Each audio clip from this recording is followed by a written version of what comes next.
Hello students जय जगन्नाथ। ये video आम आलोचना करिया +2 सेकेंड ईयर इकोनॉमिक्स बयर जो तुम सप्लाई टॉपिक अच्छी जोगाण सूत्र लॉ ऑफ सप्लाई।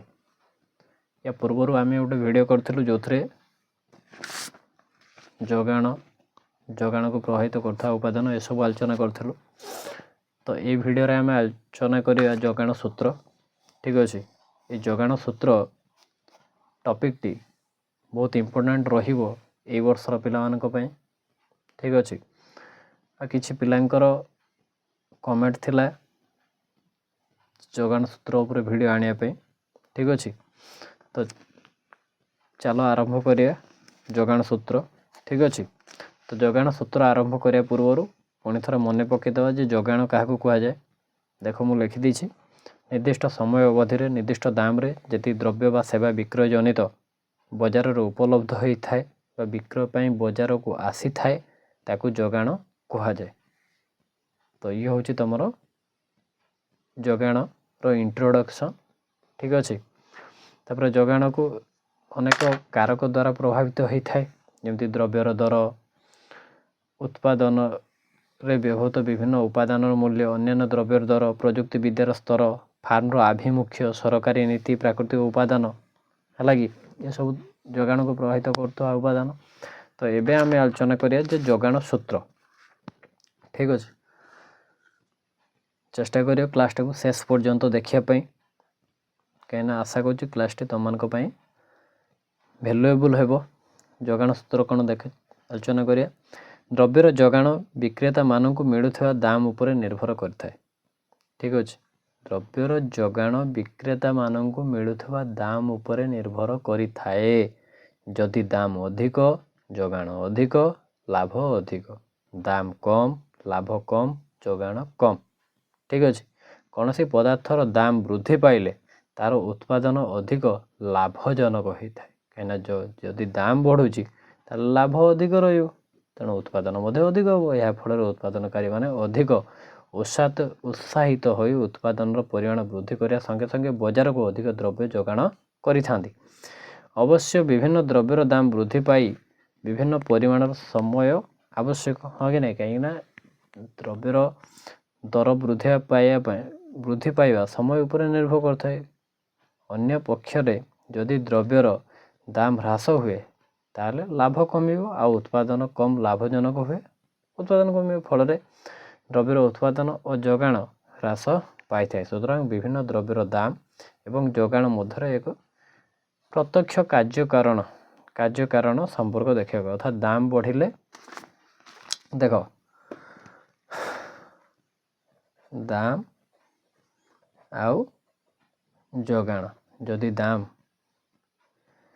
दाम बढ़िला जोगाण बढ़िबो, दाम कमिला जोगाण कमिबो। ताले इठी ये जो संपर्क एटा को पॉजिटिव संपर्क है कि बाय डायरेक्ट रिलेशनशिप कह जाए है कि।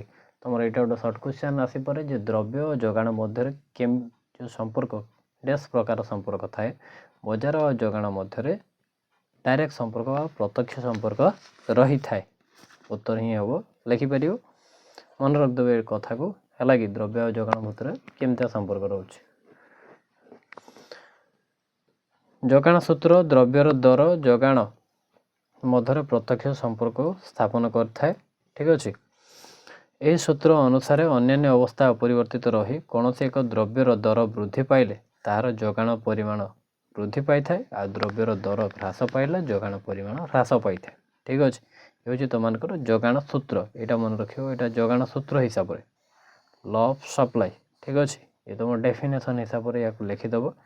डेफिनेशन बा संज्ञा हिसाब से या लिखिए अन्य अवस्था अपरिवर्तित रहे कौन से एक द्रव्यर दर वृद्धि पाइले तार जोगाण परिमाण वृद्धि पाए दर ह्रास पाइले जोगाण परिमाण ह्रास पाई थाए। अर्थात कौन सी एक दाम रे एक निर्दिष्ट समय रे विक्रय ପାଇଁ जोगाई दि जाउथुवा द्रव्यर परिमाण प्रत्यक्ष भाव रे दाम सहित परिवर्तित होता है।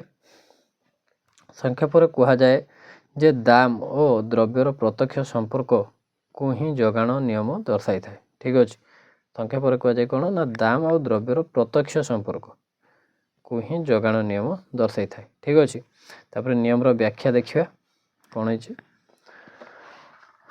देखा गले उत्पादनकारी मानकर स्वार्थ सिद्धि जोगाण माध्यम ही संभव होता है कहीं उत्पादनकारी स्वार्थर सिद्धि हूँ लाभ पाइबा आ जेते अधिक लाभ जोगाण हम से अधिक लाभ मिल से ही दृष्टि उच्चतर दाम रे जोगाणर परिमाण अधिक होता बेले निम्न दाम रे द्रव्यर जोगाणर परिमाण ह्रास होता है कहीं जिते दाम कम लाभ कम तेणु जोगाण कम सुतरां द्रव्यर दाम और जोगाण मध्य सड़ख चलन व प्रत्यक्ष संपर्क देखा मिलता है।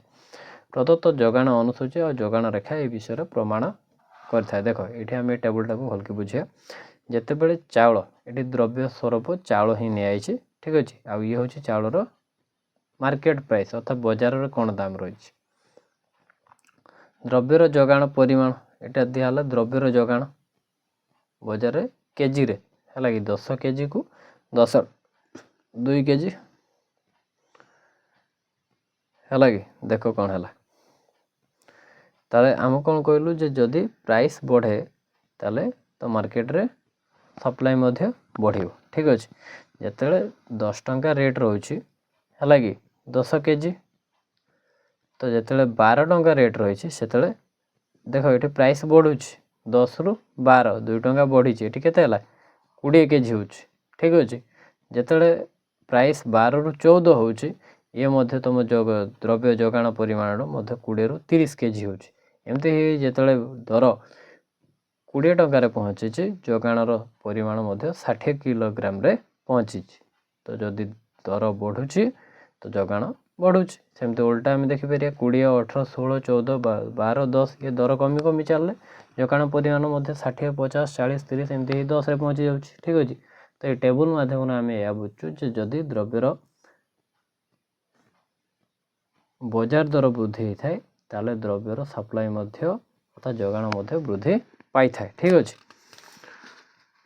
तापर या नहीं टेबुल होती आम डायग्राम होता डायग्राम को आम देखे पारिया देख डायग्राम रो जो तुम एस एस सप्लाई कर रही ये कौन ये ऊर्ध्वगामी रेखा है हाँ कि नहीं कहीं ये रेखा दर्शाऊँ जे द्रव्यर दाम और जोगाण मध्य डायरेक्ट संपर्क अच्छे है कि डायरेक्ट संपर्क रही बोली ये रेखा आमको दर्शाऊँ देख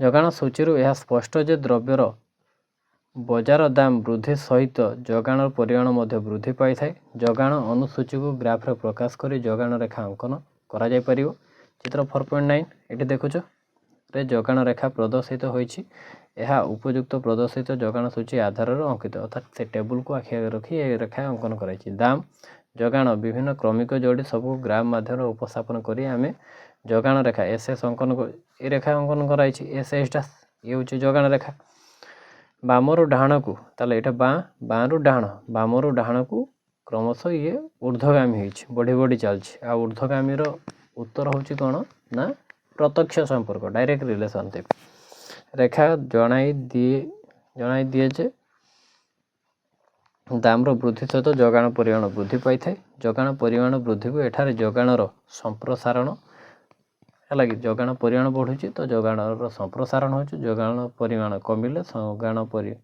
संकोचन है कि बोली कहुए जोगाण परिमाण गुड़िकर आनुभूमिक सम्मिश्रण करा जाई बजार जोगाण रेखा अंकन कराई था ठीक अच्छे ताले आशा करुचे तुमने जोगाण सूत्र जापार एवं जोगाण सूत्र रे कौन सब ये नियम व्यतिक्रम देखा जाए एक्सेप्शन कौन रही टे आलोचना करदे ठीक अच्छे exception to the law of supply जोगाण सूत्र व्यतिक्रम मान निम्न आलोचित होती विरल जोगाण रेयर गुड्स ठीक अच्छे तुम विरल द्रव्य क्षेत्र रे दर रे जेते वृद्धि हेले मध्य जोगाण को वृद्धि करा जाई परिबो नहीं देख एपरी केतेक द्रव्य रही जार जोगाण स्थिर हाँ कि नहीं जमती धर आम कहीपर पुराणा कॉइन पुराणा डाक टिकट पुराणा कागज नोट जहाँ आम चाहिए मार्केट रे तार सप्लाई को बढ़ाई पारिबा नहीं एगुड़िकर जोगाण वृद्धि होगा असंभव सेगुड़िक विरल दुष्प्राप्य वस्तु अटंती एठारे ଯୋଗାଣ ରେଖା ସାଧାରଣତଃ ଉଲମ୍ବ ହୋଇଥାଏ, ଭର୍ଟିକାଲ ସେପ୍ରେ ହୋଇଥାଏ, ଏଇ ସେପ୍ରେ ହୋଇଥାଏ। ଠିକ୍ ଅଛି, ଅର୍ଥାৎ ୟାକୁ ଆମେ ଚାହିଁଲେ ମଧ୍ୟ ୟାକୁ ଚେଞ୍ଜ କରିପାରିବା ନାହିଁ। ବିଶ୍ୱକବି ରବୀନ୍ଦ୍ରନାଥ ଠାକୁରଙ୍କ ହାତ ତିଆରି ଚିତ୍ରକଳା, ପୁରାତନ ପାଣ୍ଡୁଲିପି, ମୂଲ୍ୟବାନ ପଥର, ବିରଳ ମୁଦ୍ରା ଇତ୍ୟାଦିକୁ ଆମେ ବିରଳ ବସ୍ତୁ କହିପାରିବା। ଅର୍ଥାତ୍ ଏସବୁର ଦର ବଢ଼ିଲେ ମଧ୍ୟ ଏହାର ସପ୍ଲାଏ ପରିମାଣର କୌଣସି ପରିବର୍ତ୍ତନ କରାଯାଇପାରିବ ନାହିଁ। ଏସବୁ ଦ୍ରବ୍ୟର ଯୋଗାଣ ସମ୍ପୂର୍ଣ୍ଣ ଅସ୍ଥିତିସ୍ଥାପକ। ଠିକ୍ ଅଛି, ଫଳରେ ଏସବୁର ଯୋଗାଣ ରେଖା ସାଧାରଣତଃ ଉଲମ୍ବ ଏଇ ସେପ୍ରେ ହୋଇଥାଏ। ଏଣୁ ଏଗୁଡ଼ିକର ଦାମ ଯେତେ ବୃଦ୍ଧି ହେଲେ ମଧ୍ୟ ଯୋଗାଣର ପରିମାଣ ବୃଦ୍ଧି ପାଇନଥାଏ। ସେକେଣ୍ଡ ଆସିଲା କ'ଣ? ଶ୍ରମ ଯୋଗାଣ। ଦେଖ, ଯଦି ଲେବର ମାର୍କେଟରେ ଲେବରମାନଙ୍କର ଦାମ ବଢ଼ିଯାଏ ତାହେଲେ ଆଶାତୀତ ଲେବର ସଂଖ୍ୟା ବୃଦ୍ଧି କରାଯାଇପାରିବ ନାହିଁ। ଯେତିକି ଆମର ଦରକାର ସେତିକି ଲେବର ସଂଖ୍ୟା ଆମେ ବଢ଼ାଇ ପାରିବା ନାହିଁ। ଯୋଗାଣର ନିୟମ ଶ୍ରମ ଯୋଗାଣ କ୍ଷେତ୍ରରେ ସମୟ ସମୟ କାର୍ଯ୍ୟକାରୀ ନ ହେବାର ଦେଖାଯାଏ। ମଜୁରୀ ହାର ବୃଦ୍ଧି ହେଲେ ଶ୍ରମିକ ଅଳ୍ପ ସମୟ କାର୍ଯ୍ୟ କରି ଅଧିକ ଆୟ ରୋଜଗାର କରିପାରିବେ, ଫଳରେ ସେ ଅଧିକ କାର୍ଯ୍ୟ ନ କରି ଅଧିକ ବିଶ୍ରାମ ପସନ୍ଦ କରିଥାଏ। ସେହି ଦୃଷ୍ଟିରୁ ମଜୁରୀ ଅଧିକ ହେଲେ ଶ୍ରମିକଙ୍କ ଯୋଗାଣ ହ୍ରାସ ପାଏ। ଏହା ଯୋଗାଣ ନିୟମର ଏକ ବିରୋଧାଭାସ ବୋଲି କହିପାରିବା। ତାପରେ ଭବିଷ୍ୟତରେ ଦାମ ପ୍ରତ୍ୟାଶା, ଯଦି ଭବିଷ୍ୟତରେ ଆମେ ଆଶା କରିବା ଯେ ଦାମରେ ଆହୁରି ଅଧିକ ବୃଦ୍ଧି ଘଟିବ ତାହେଲେ ବର୍ତ୍ତମାନ ଯେତିକି ଦାମ ମାନେ ରେଟ୍ ବଢ଼ିଲେ ମଧ୍ୟ ସପ୍ଲାଏ ବଢ଼ିପାରିବ। ଭବିଷ୍ୟତ ଦାମର ପ୍ରତ୍ୟାଶା ଯୋଗାଣକୁ ନିୟନ୍ତ୍ରଣ କରେ। ସମୟ ସମୟରେ ଦାମ ହ୍ରାସ ହେଉଥିଲେ ମଧ୍ୟ ବିକ୍ରେତା ଅଧିକ ପରିମାଣର ଦ୍ରବ୍ୟ ବିକ୍ରୟ ପାଇଁ ଇଚ୍ଛା ପ୍ରକାଶ କରନ୍ତି। ବିଶେଷତଃ ଭବିଷ୍ୟତରେ ଦାମ ହ୍ରାସ ହେବାର ସୂଚନା ପାଇଲେ କ୍ଷତି ଏଡ଼ାଇବା ପାଇଁ ସେମାନେ ସ୍ୱଳ୍ପ ଦାମରେ ଅଧିକ ବିକ୍ରୟ କରିଦେବା ପାଇଁ ପସନ୍ଦ କରିଥାନ୍ତି। ଅନ୍ୟପକ୍ଷରେ ବିକ୍ରେତା ଯଦି ଦାମ ବୃଦ୍ଧିର ଆଶା କରନ୍ତି ତେବେ ସ୍ୱଳ୍ପ ପରିମାଣ ଦ୍ରବ୍ୟ ବଜାରକୁ ଛାଡ଼ିଥାନ୍ତି। ଠିକ୍ ଅଛି, ତାପରେ ଆସିଲା କ'ଣ? କୃଷିଜାତ ଦ୍ରବ୍ୟ। ଦେଖ, କୃଷିଜାତ ଦ୍ରବ୍ୟ ଏମିତି ଦ୍ରବ୍ୟ ଯାହାକୁ ଆମେ ଚାହିଁଲେ ମଧ୍ୟ ସଙ୍ଗେ ସଙ୍ଗେ ବୃଦ୍ଧି କରିପାରିବା ନାହିଁ, କାହିଁକିନା ଏହା ପାଇଁ ସମୟ ଆବଶ୍ୟକ ହୋଇଥାଏ, ଅର୍ଥାତ୍ ସମୟର ଅବଧି ଲାଗିଥାଏ। ଠିକ୍ ଅଛି, କୃଷିଜାତ ଦ୍ରବ୍ୟ କ୍ଷେତ୍ରରେ ଯୋଗାଣ ନିୟମର ମଧ୍ୟ ବ୍ୟତିକ୍ରମ ଦେଖାଯାଏ। ଏ କ୍ଷେତ୍ରରେ ଦାମ ବୃଦ୍ଧି ପାଉଥିଲେ ମଧ୍ୟ ତୁରନ୍ତ ଯୋଗାଣ ବୃଦ୍ଧି କରିବା ସମ୍ଭବ ନୁହେଁ, କାହିଁକିନା ଚାଷରେ ବହୁତ ସାରା ପ୍ରୋସେସ୍ ଥାଏ ଆଉ ପ୍ରୋସେସ୍ କମ୍ପ୍ଲିଟ୍ ହେବା ପାଇଁ ସମୟ ଲାଗିଥାଏ। କାରଣ କୃଷିଜାତ ଦ୍ରବ୍ୟ ଗୁଡ଼ିକର ଉତ୍ପାଦନ ସମୟ ସାପେକ୍ଷ, ହଠାତ୍ ବିକ୍ରୟ ନିମନ୍ତେ ଉତ୍ପାଦନ ବୃଦ୍ଧି କରାଯାଇପାରିବ ନାହିଁ। ସେମିତି ଦାମ ଭିନ୍ନ ଅନ୍ୟାନ୍ୟ ବିଷୟର ପରିବର୍ତ୍ତନ କ'ଣ? ଦେଖ, ଫାର୍ମର ଲକ୍ଷ୍ୟ, ପ୍ରଯୁକ୍ତିବିଦ୍ୟାର ସ୍ତର, ଉପାଦାନ କଞ୍ଚାମାଲର ଦାମ, ଅନ୍ୟାନ୍ୟ ଦ୍ରବ୍ୟର ଦାମ ପରିବର୍ତ୍ତନ ହେଲେ ସେହି ପରିସ୍ଥିତିରେ ଯୋଗାଣ ସୂତ୍ର କାର୍ଯ୍ୟକାରୀ ହୋଇନଥାଏ। ଠିକ୍ ଅଛି, ତାହେଲେ ଏଇ ଭିଡ଼ିଓରେ ଆମେ ଆଲୋଚନା କଲୁ ଯେ ଯୋଗାଣ ସୂତ୍ର ଆଉ ବ୍ୟତିକ୍ରମ। ତେଣୁ ମୁଁ ଆଶା କରୁଛି ତୁମମାନେ ଯୋଗାଣ ସୂତ୍ର ଆଉ ବ୍ୟତିକ୍ରମକୁ ଭଲ ଭାବରେ ବୁଝିପାରିଥିବ। ଯଦି କୌଣସି ବି ତୁମମାନଙ୍କର ସନ୍ଦେହ ରହେ ତାହେଲେ କମେଣ୍ଟରେ ମୋତେ ପଚାରିପାରିବ। ଆଉ ଯଦି ଭିଡ଼ିଓଟି ତୁମମାନଙ୍କୁ ଭଲ ଲାଗେ ବା ବୁଝିପାରିଲ ତାହେଲେ ଲାଇକ୍ଟେ ଦେବ, ସାଙ୍ଗମାନଙ୍କ ସହିତ ସେୟାର କରିବ, ଆଉ ଚ୍ୟାନେଲରେ ଯଦି ନୂଆ ଅଛ ସବସ୍କ୍ରାଇବ୍ କରିନେବ। ଧନ୍ୟବାଦ।